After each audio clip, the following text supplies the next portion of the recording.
Hey, what's happening, guys? Anthony DeGioia here with the Silver Screen Analysis, and today we are talking about The Ritual, a horror thriller that premiered last October at TIFF, which is now streaming on Netflix.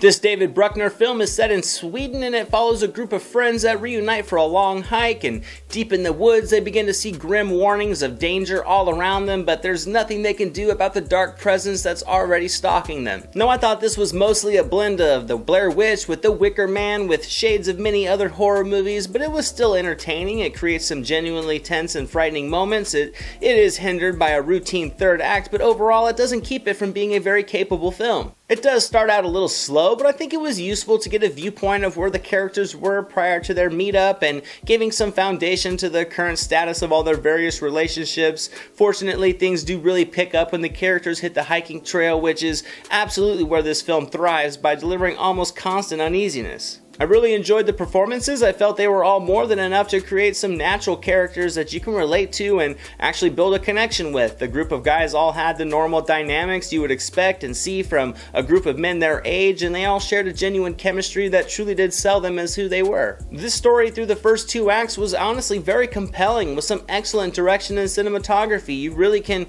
put yourself deep in the wilderness with these characters. You can connect with and feel the isolation and fear that they feel, and it really does create some enjoyable suspense as you, like the characters, can feel that there's always something around them. The rugged terrain of the landscapes was perfectly selected. A lot of beautifully framed shots do a perfect job of capturing the remoteness of the region and what the characters were up against. There's a lot of really solid camera angles that do a great job of bringing the forest to life and building that presence that you need to really get that feeling that something is hunting these characters. The storyline, while on the familiar side, was still kind of fresh at times. It was successful at creating some genuinely creepy and frightening moments. It also incorporates elements of ancient mythologies and ritual sacrifices in a very compelling way. It also continually builds up the suspense by creating a nice appealing aura of mystery about what is going on. Then the third act kicks in, and it does kind of feel like it goes into autopilot for the genre. It wasn't horrible. It does have some fun imagery, but I also felt like it just killed some of the mystique that it was so good at building early on, just to provide the audience with some visuals we didn't really need for this story. It was still a good time, but I think the final act tried to steal the show when it should have just closed out an artistic, well-structured horror film. I felt like